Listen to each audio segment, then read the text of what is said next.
സജു ദേവസ് തുടരുന്നു. സജു ദേവസ് ഇപ്പോഴും സ്കൂളിലേക്ക് ഒഴുക്കാണ്. ഏകദേശം 6:30 സ്കൂളിലേക്ക് വിവിധ ഇടങ്ങളിൽ നിന്നായിട്ട് നാട്ടുകാർ ഒഴുകിച്ചേരുന്നത് നമ്മൾ കണ്ടു. MLA അവിടെ ഉണ്ടായിരുന്നു.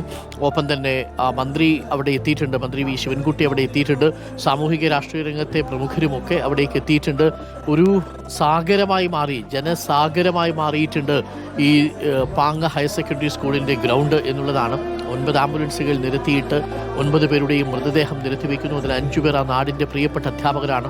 ഒരു സ്റ്റാഫ് റൂമിൽ ഒരുമിച്ച് കളിതമാശകൾ പറഞ്ഞിരുന്നവർ, പങ്കുവെച്ച ചിത്രങ്ങൾ, പങ്കുവെച്ച നല്ല നിമിഷങ്ങളെക്കുറിച്ചുള്ള ഓർമ്മയിലാണ് ആ നാട് മുഴുവൻ. ഏതെങ്കിലും തരത്തിൽ ആ നാടിന് തങ്ങളുടെ അജിത ടീച്ചർ മുതൽ താഴെയുള്ള സാജിത എന്ന ആ സ്കൂളിലെ പാചക തൊഴിലാളി വരെ ഏതെങ്കിലും തരത്തിലൊക്കെ ബന്ധപ്പെടേണ്ടി വന്നിട്ടുണ്ടാവും. ഒന്നുകിൽ തങ്ങളുടെ പ്രിയപ്പെട്ട കുഞ്ഞുങ്ങളുടെ പഠനവുമായി ബന്ധപ്പെട്ട്, ഇല്ലെങ്കിൽ സ്കൂളിലെ വിവിധ ആക്ടിവിറ്റികളുമായി ബന്ധപ്പെട്ട്, നാടിലെ ഏതെങ്കിലും പ്രധാനപ്പെട്ട സംഭവങ്ങളുമായി ബന്ധപ്പെട്ട്, തിരഞ്ഞെടുപ്പുമായി ബന്ധപ്പെട്ട് ഒക്കെ ഈ മനുഷ്യരുമായിട്ട് ഇടപഴകിയവരാണ് അവിടെ കൂടി നിൽക്കുന്നത്. ഒരു കുടുംബം പോലെ കഴിഞ്ഞിരുന്ന മനുഷ്യർ, ഒരു കുടുംബം പോലെ ഒരു നാട് തങ്ങളുടെ പ്രിയപ്പെട്ടവരെ കണ്ട് മടങ്ങുന്ന കാഴ്ചയാണ് ഇപ്പോൾ പ്രേക്ഷകർക്ക് കാണാം. ആ സ്കൂളിൽ തന്നെ, LP സ്കൂളിൽ തന്നെ പഠിക്കുന്ന വിദ്യാർത്ഥികൾ കൂടി ഈ കുഞ്ഞുങ്ങളെ പഠിപ്പിച്ച അധ്യാപകരെ ഒരു നോക്ക് കണ്ട് മടങ്ങുന്ന കാഴ്ചയാണ്. അവർക്ക് ദുഃഖമൊന്നും ആ രീതിയിൽ മനസ്സിലായി വരുന്നതേ ഉള്ളൂ. ആ പ്രായമേ ആവുന്നുള്ളൂ. 1-ാം ക്ലാസ്സിലും 2-ാം ക്ലാസ്സിലും ഒക്കെ പഠിക്കുന്ന കുഞ്ഞുങ്ങളല്ലേ. പക്ഷേ LP സ്കൂളിൽ നിന്ന് UPയിലേക്കും അവിടെ നിന്ന് ഹൈസ്കൂളിലേക്കും ഒക്കെ പ്രൊമോഷൻ കിട്ടിപ്പോയ ഈ അധ്യാപകർ തന്നെ പഠിപ്പിച്ച പൂർവ്വ വിദ്യാർത്ഥികൾക്കും ദുഃഖം താങ്ങാൻ കഴിയുന്നില്ല എന്നുള്ളതാണ് ഏറെ സങ്കടകരമായ കാര്യം. ഒരു സങ്കടക്കടലായി പാങ്ങ് മാറുന്ന കാഴ്ചയാണ് പ്രിയപ്പെട്ട പ്രേക്ഷകർ കണ്ടുകൊണ്ടിരിക്കുന്നത്. ഇതിലേറെ ദുഃഖമുള്ള ഒന്ന്, ഒരു 11 വയസ്സുകാരിയായ മഹ്സീന എന്ന് പറയുന്ന പെൺകുട്ടി ഇപ്പോഴും പൊള്ളാച്ചി ആശുപത്രിയിൽ തുടരുകയാണ്. മഹ്സീനയുടെ ഉമ്മ മരിച്ചു പോയിരുന്നു എന്നുള്ളതാണ്. സാജിദയുടെ മകനും അവിടെയുണ്ട്. സാജിദയും മരിച്ചുപോയി. സാജിദയുടെ ഹസ്ബൻഡ്, അതായത് ഈ കുട്ടിയുടെ അച്ഛനും നേരത്തെ മരിച്ചുപോയി. അവനെ അനാഥനാക്കിയാണ് ഈ യാത്ര അവശേഷിക്കുന്നത് എന്നുള്ളതാണ്. സജു ദേവസ്യയും ഒപ്പം തന്നെ VS രഞ്ജിത്തും തുടരുന്നു. സജു, ഇപ്പോഴും അണമുറിയാതെ ആളുകൾ അങ്ങോട്ട് ഒഴുകിക്കൊണ്ടിരിക്കുകയാണോ? അപ്പോൾ 1 മണിക്കൂറിനുള്ളിൽ നമുക്ക് ഈ പൊതുദർശനം അവസാനിപ്പിക്കാൻ കഴിയില്ല എന്ന് തോന്നുന്നു. ധാരാളം ആളുകൾ ഇപ്പോഴും വരിവരിയായിട്ട് അവിടേക്ക് എത്തിച്ചേരുന്നുണ്ട് എന്നാണ് മനസ്സിലാക്കുന്നത്. അങ്ങനെയാണെങ്കിൽ അല്പം കൂടി വൈകുമോ സജു ദേവസ്യ?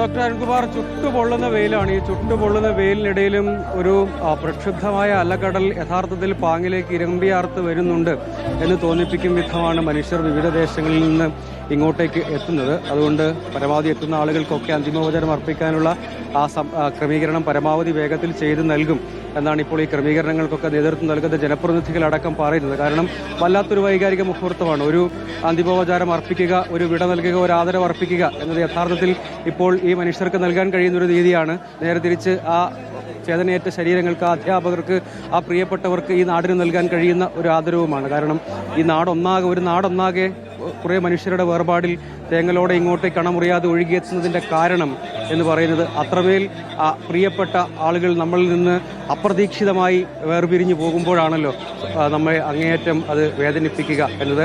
അപ്പോൾ സ്വാഭാവികമായും ആ നിലയ്ക്കുള്ള ഒരു വൈകാരിക മുഹൂർത്തം ഇവിടെ ഉണ്ട് എന്നാണ് എടുത്തു പറയേണ്ട ഒരു കാര്യം. അപ്പോൾ നമുക്ക് ഇപ്പോൾ വിദ്യാഭ്യാസ മന്ത്രി വി ശിവൻകുട്ടി അടക്കം ഇവിടെ എത്തിയിരുന്നു. അദ്ദേഹവും ഇവിടെ അന്തിമോപചാരം അർപ്പിച്ച ശേഷം മടങ്ങുകയാണ്. മിനിസ്റ്ററെ, വല്ലാത്തൊരു വേദനയുള്ളൊരു സന്ദർഭം കൂടിയാണ്. പക്ഷേ നമ്മൾ അങ്ങനെ ഒരു ദുരന്തത്തെ നേരിടേണ്ടി വന്നു എന്നാണല്ലേ? നമുക്ക് ചിലപ്പോഴെല്ലാം ഇങ്ങനെ നമുക്ക് ചില കാര്യങ്ങൾ ഫേസ് ചെയ്യേണ്ടി വരുമല്ലോ. നമുക്കതീതമായി ഉണ്ടാകുന്ന ചില സംഭവങ്ങൾ, ഒരിക്കലും പ്രതീക്ഷിക്കാത്ത കാര്യങ്ങളാണല്ലോ ഉണ്ടായിരിക്കുന്നത്. ഒരു സ്കൂളിൽ ഒരു ടീച്ചർ ഒഴികെ ബാക്കി മുഴുവൻ സ്റ്റാഫ് നഷ്ടപ്പെടുക എന്ന് പറഞ്ഞാൽ വളരെ വേദനാജനകമായ കാര്യമാണ്. ഇനി ഇത്തരം കാര്യങ്ങൾ ഉണ്ടാകാതിരിക്കുന്നതിന് വേണ്ടി എന്ത് ചെയ്യാൻ പറ്റും സംബന്ധിച്ചിടത്തോളം ഗവൺമെൻറ് ആലോചിക്കുന്നുണ്ട്. പലപ്പോഴും ഈ അപകടങ്ങൾ ഇപ്പോൾ ഉണ്ടാകുന്നത് ടൂറിന് പോകുമ്പോൾ ഉണ്ടാകുന്ന അപകടങ്ങളാണ്. അപ്പോൾ അതിനെ സംബന്ധിച്ചിടത്തോളം ഗവൺമെൻറ് ആലോചിക്കുന്നുണ്ട്. മരണപ്പെട്ട കുടുംബങ്ങളെ എങ്ങനെ സഹായിക്കാൻ പറ്റും സംബന്ധിച്ച് ആലോചിക്കുന്നുണ്ട്. അവിടെ ഇനി ടീച്ചർമാരില്ലല്ലോ അവിടെ ഇല്ല. അതിന് പകരം ടീച്ചർമാരെ നിയമിക്കുന്നുണ്ട്. കുട്ടികളുടെ ഒരു കൗൺസിലിംഗ് കൊടുക്കുന്നുണ്ട്. പിന്നെ അവരിതെല്ലാം സാക്ഷികളായതുകൊണ്ട് സ്വാഭാവികമായിട്ട് ഒരു മാനസികാര്യം കൂടി ഈ കാര്യങ്ങളൊക്കെ തന്നെ ഇന്നിപ്പോൾ മുഖ്യമന്ത്രി ധരിപ്പിക്കും. ധരിപ്പിച്ച ശേഷം ബഹുമാനപ്പെട്ട മുഖ്യമന്ത്രി ആവശ്യമായ തീരുമാനം കൈക്കൊള്ളുമെന്നാണ് ഞാൻ പ്രതീക്ഷിക്കുന്നത്. അപ്പോൾ ചികിത്സയിൽ കഴിയുന്ന ഒരു കുഞ്ഞും കൂടി അവർക്കെല്ലാം എല്ലാ സഹായങ്ങളും ചെയ്തു. അന്ന് ഒരു ഗവൺമെൻറ് എന്തെല്ലാം കാര്യങ്ങൾ ചെയ്യാൻ പറ്റുമോ ഗവൺമെൻറ്റിന് സാധ്യമായ മുഴുവൻ കാര്യങ്ങൾ ചെയ്തു. ഈ കുടുംബങ്ങളെ കൂടി ചേർത്ത് എല്ലാവരെയും ചേർത്ത് പിടിക്കും, തീർച്ചയായും ചേർത്ത് പിടിക്കും. വളരെ നന്ദി. അതാണ് മിനിസ്റ്റർ ഇപ്പോൾ ഇവിടെ എത്തി അന്തിമോപചാരം അർപ്പിച്ച ശേഷം അദ്ദേഹം മടങ്ങുകയാണ്. നേരത്തെ സാദിഖ് അലി തങ്ങൾ, കുഞ്ഞാലിക്കുട്ടി, മഞ്ഞളാംകുഴി അലി, IAP അനിൽകുമാർ ഒക്കെ അവർ ജില്ലാ കളക്ടർ ഉൾപ്പെടെയുള്ള ആളുകൾ ഇങ്ങോട്ടേക്ക് എത്തി അന്തിമോപചാരം അർപ്പിച്ചു. മന്ത്രിയും ഇങ്ങോട്ടേക്ക് എത്തി അദ്ദേഹവും അന്തിമോപചാരം അർപ്പിച്ച് തിരികെ മടങ്ങുകയാണ്. ഇതൊരു ഭാഗത്താണ്. മറുഭാഗത്തേക്ക് നമുക്ക് കാണാവുന്ന ദൃശ്യങ്ങളിലൊക്കെ നോക്കാം. ഞാൻ നേരത്തെ പറഞ്ഞതുപോലെ അലകടൽ അത് ഉള്ളു പ്രക്ഷുബ്ധമാണ്.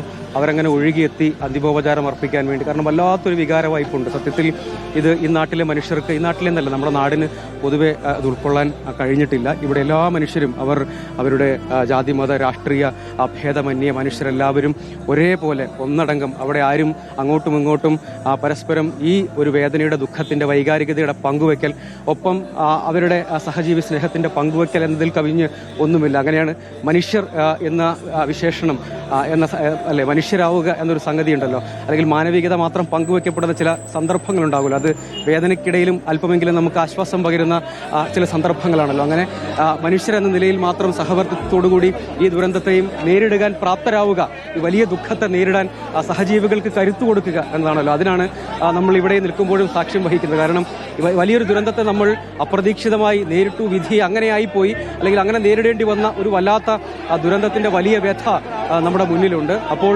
ഇനി അത് നേരിടാൻ നമ്മുടെ ചുറ്റുവട്ടത്തെല്ലാമുള്ള മനുഷ്യർക്ക് കരുത്തു കൊടുക്കുക, അതിനുവേണ്ടി പരിശ്രമിക്കുക എന്നതാണ് നമ്മെ സംബന്ധിച്ച് സാധ്യമായ ഒരു കാര്യം. അതിനുവേണ്ടിയുള്ള പരിശ്രമമാണ്. കാരണം ഇവിടെ നിൽക്കുന്ന ഓരോ മനുഷ്യരും സ്വയം വാളണ്ടിയർമാരായി മാറി ഇവിടെ വരുന്ന മനുഷ്യർക്ക് അന്തിമോപചാരം അർപ്പിക്കാൻ, ആദരവർപ്പിക്കാൻ, ഇവിടെ നിന്ന് കടന്നുപോകാൻ വഴിയൊരുക്കാൻ, ആംബുലൻസ് വരുമ്പോൾ വഴിയൊരുക്കാൻ പോലീസുകാരുടെ സാന്നിധ്യം പോലും വേണ്ടാതെ വരുന്നത് മനുഷ്യർ അങ്ങനെയാണ്. ഇനിയിപ്പോൾ സാധ്യമാകുന്നതിനേക്ക് അതിജീവിക്കാൻ, ഈ വേദന അനുഭവിക്കുന്ന ദുഃഖിക്കുന്ന മനുഷ്യരെ ചേർത്ത് പിടിക്കാൻ സഹജീവികൾക്കെല്ലാം കരുത്തു കൊടുക്കാനുള്ള ഒരു പരിശ്രമമാണ് യഥാർത്ഥത്തിൽ ഇവിടെ നടക്കുന്നത് എന്നതാണ് എടുത്തു പറയേണ്ട ഒരു കാര്യം. അതുകൂടി ഈ സന്ദർഭത്തിൽ പറഞ്ഞു പോകാതെ തരമില്ലല്ലോ. വല്ലാത്ത ദുഃഖവും വേദനയും നമ്മുടെ മനുഷ്യർ, നമ്മുടെ സഹോദരങ്ങൾ അനുഭവിക്കുമ്പോൾ നമുക്ക് സാധ്യമായ, പ്രായോഗികമായി സാധ്യമായത് എന്താണോ അത് ചെയ്യാൻ വേണ്ടിയുള്ള പരിശ്രമം നടത്തുന്നു എന്നത് മാത്രമാണ്. അതിനിപ്പോൾ നമുക്ക് പ്രായോഗികമായി കഴിയുകയുള്ളൂ. പക്ഷേ വലിയൊരു നഷ്ടമാണ്. ഈ നഷ്ടം നികത്തുക എന്ന് നമ്മെ സംബന്ധിച്ചിടത്തോളം ഒരു തരത്തിലും പ്രായോഗികമല്ല എന്ന് നമുക്കറിയാം. എങ്ങനെ ഈ ശൂന്യത നേരത്തെ വിദ്യാഭ്യാസ മന്ത്രി തന്നെ സൂചിപ്പിച്ചതും നമ്മൾ കണ്ടു. കാരണം ഈ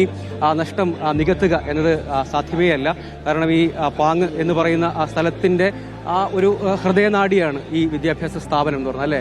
നമ്മുടെ ഇവിടുത്തെ ഒരു പ്രധാനപ്പെട്ടതല്ല, നമ്മുടെ ഒരു ഹൃദയധമനി എന്നൊക്കെ പറയുന്ന ഒരു സ്ഥലമാണ്. അവിടെയാണ് തൊട്ടപ്പുറത്തെ സ്കൂളാണെങ്കിലും ഈ സ്കൂളാണെങ്കിലും ഒക്കെ, അല്ലേ? നമുക്ക് ഉണ്ടാക്കുന്നൊരു നഷ്ടവും വേദനയും ഒരു നടുക്കവും ദുഃഖവും ഒക്കെയാണ്. അതെ, നമ്മുടെ നിലവിൽ ഈ ട്രാജഡി ദുരന്തം സംഭവിച്ച സ്ഥലത്ത് പൊതുദർശനത്തിനുള്ള സ്പേസ് ഇല്ല. അവിടെ സ്പേഷ്യസ് അല്ലാത്തത് കൊണ്ട്, പിന്നെ അധികം മരിച്ച ആളുകളൊക്കെ ഞങ്ങളെ ലൊക്കാലിറ്റിയിലുള്ള ആളുകളും കൂടി ആയതുകൊണ്ട് പിന്നെ സൗകര്യം പരിഗണിച്ചും പ്രമാണിച്ചുമാണ് നമ്മൾ ഇങ്ങോട്ട് ഇന്റർഷിഫ്റ്റ് ചെയ്തത്.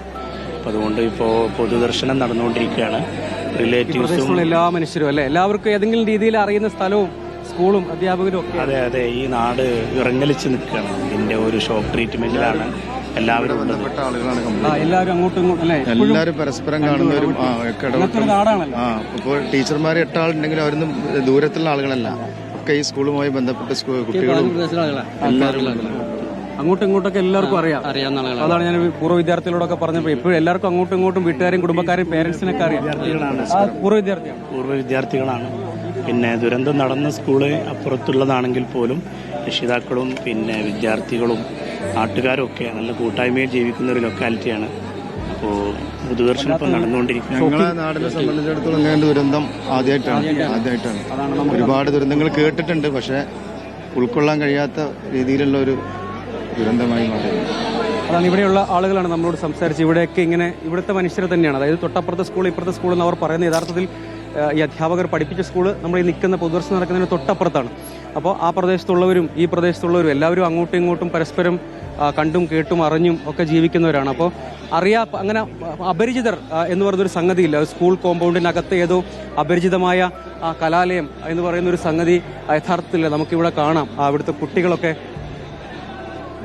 കുട്ടികളൊക്കെ ഇവിടെയുണ്ട്. ആ കുഞ്ഞുങ്ങളൊക്കെ അന്തിമോപചാരം അർപ്പിച്ചതിന് ശേഷം ഇവിടെ വന്ന് നിൽക്കുന്നുണ്ട്. അവർക്കും ഒരുപക്ഷെ ഇതിൻ്റെ ഒരു വല്ലാത്ത വേദനയുണ്ട്. ഞാൻ നേരത്തെ പറഞ്ഞല്ലോ, നേരത്തെ ഒരു ഉമ്മയോട് ചോദിച്ചപ്പോൾ ടീച്ചറോട് പോയി പറയണം എന്ന് പറഞ്ഞ് കരഞ്ഞുകൊണ്ട് പറഞ്ഞ ഒരു ഉമ്മയുണ്ട്. അപ്പോൾ അങ്ങനെയൊക്കെ ആ മക്കൾക്കും യഥാർത്ഥത്തിൽ അതിൻ്റെ ഒരു ആഴം തിരിച്ചറിയുന്നുണ്ടാവില്ല. പക്ഷെ അപ്പോൾ പോലും അവർക്കിനി ഒരു വല്ലാത്ത ശൂന്യതയുണ്ട്. ആ സ്കൂൾ, അവർ കളിച്ചു നടന്ന ആ സ്കൂളിൽ ഇത്രയും പേര്, ഇത്രയും അധ്യാപകരെ, 3 അവിടുത്തെ അധ്യാപകരൊഴികെ അല്ലെങ്കിൽ സ്റ്റാഫ് ഒഴികെ ആ സ്റ്റാഫ് റൂമിൽ പിന്നെ ആരും യഥാർത്ഥത്തിൽ അവശേഷിക്കുന്നില്ല എന്ന ഒരു വല്ലാത്ത വേദന യഥാർത്ഥത്തിലുണ്ട്. അത് അങ്ങനെ നമ്മെ സംബന്ധിച്ചിടത്തോളം വളരെ എളുപ്പത്തിൽ മറികടക്കുക സാധ്യമായ ഒന്നല്ല.